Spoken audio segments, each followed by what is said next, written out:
for the serious gamer. Alright, what's up everyone? I got here a skill tree setup. What I want to do here is show you guys what I think the best way to go when you're choosing your skills and your guns and your perks and your all that stuff. So I just hit respec, and I'm going to show you what I think the best way to go is for a beginner, someone who's just starting out to mag. Or even anyone who's just deciding on how to go about building their skill trees. So this is going to be an assault class, an assault spec, just because I think that's the best all-around way to go. You can so anyway, basically this right here, this medical kit, you want that first. So get that first. Your first, right after you finish the training, you want to get that, because that every time you can equip that, and you can heal injured friendlies, and that you will get XP every time you heal somebody, and that is definitely a good thing to do. So then the second 2 points you want to spend are right here, resuscitation. For the time being, as a level 4 or any low level, you want to get resuscitation, because every time you revive a bleeding out friendly, you'll get 5 points. It used to be 10 points, but now with their most recent patch, it is 5 points. But that's still 5 more points than you would have had if you didn't have the resuscitation. So, but if you're a high level, then I would suggest getting improved healing and then improved resuscitation, because improved healing, every time you heal an injured friendly that's not dead or bleeding out, you will get XP, and you'll get double the XP that you would have gotten with regular, without buying improved healing. Plus it also heals yourself faster, heals them faster, and then you want improved resuscitation. But for the purpose of me not wasting a respec on this video, I'm gonna just get resuscitation. But if you're low level, you want to do that. I'm level 60, so points aren't really a factor to me, so I'm gonna skip improved healing, but I'm still gonna get the improved resuscitation. And apparently my clanmate there thinks I suck, but that's okay. So there's that.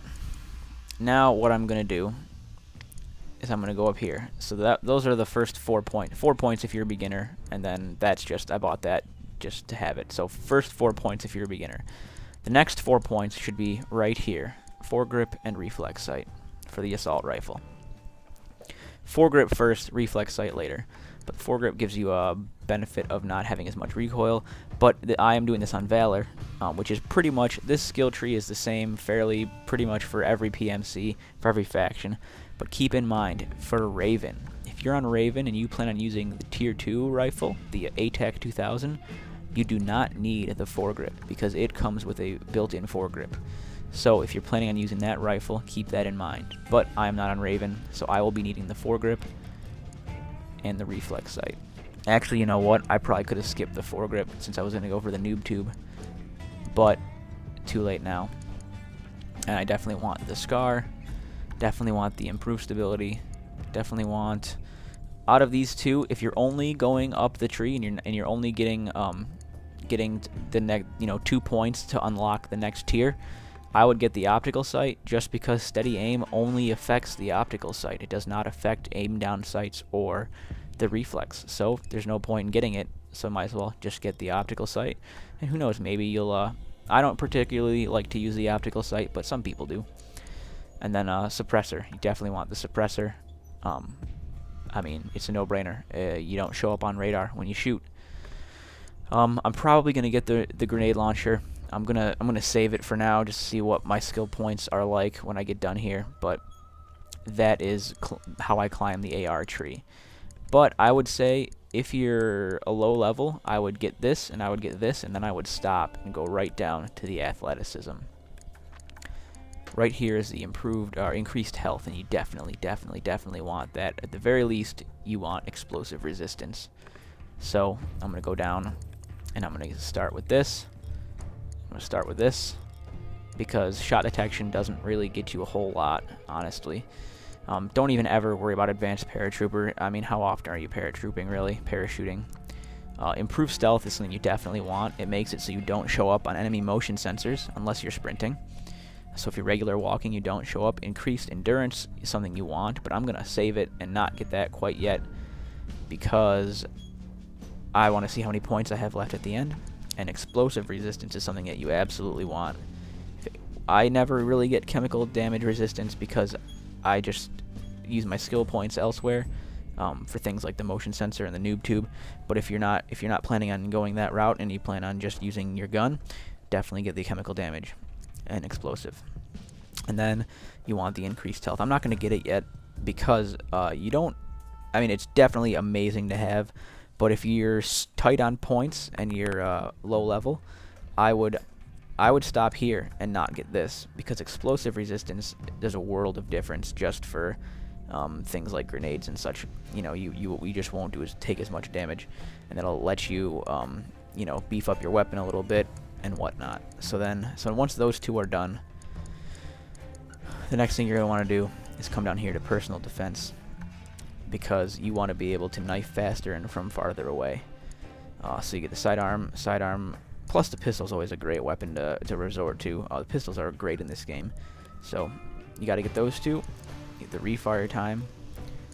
Improved swipe speed makes you swipe your knife faster, and the extended reach is great to have. Lets you knife not nearly as bad as Commando in Modern Warfare 2, but it definitely gives you an edge as far as distance goes. So you definitely want that. And so that's that. That is kind of the basics right there, guys. You know, from there you can totally ignore stuff like the motion sensor and whatnot. I've got 23 points left to go. I'm definitely going to be getting the motion sensor probably. Well, I don't know yet. I use it a lot and it's kind of a crutch, so I might not get it in this spec, but we'll see. But you definitely want to get, if you're getting the machine gun, or even if you're not getting the machine gun but you play a lot of domination and acquisition, I would probably just get the reflex, and then I would definitely get rocket launcher reload speed, because that is a huge difference when you're trying to take out an APC or take out a turret. That is something that's awesome to have. And then I probably wouldn't get anything else. If you want to use the LMG, reflex, foregrip is a must, stability is a must, and tier 3 I probably wouldn't use it, honestly. It's 5 points, and the weight in your loadouts, I just don't think it's cost effective for the amount of damage it does. But that's just kind of my feeling on it. But if you want to play with it and you got plenty of respec points, go for it. I'm not even going to talk about sniper class. I don't believe in sniping, but that's just me. Spiderbite said it best in one of his videos that you only want to have 1, maybe 2 snipers on your squad, especially on attack. But we can talk about that in another video. Advanced grenades is awesome to have.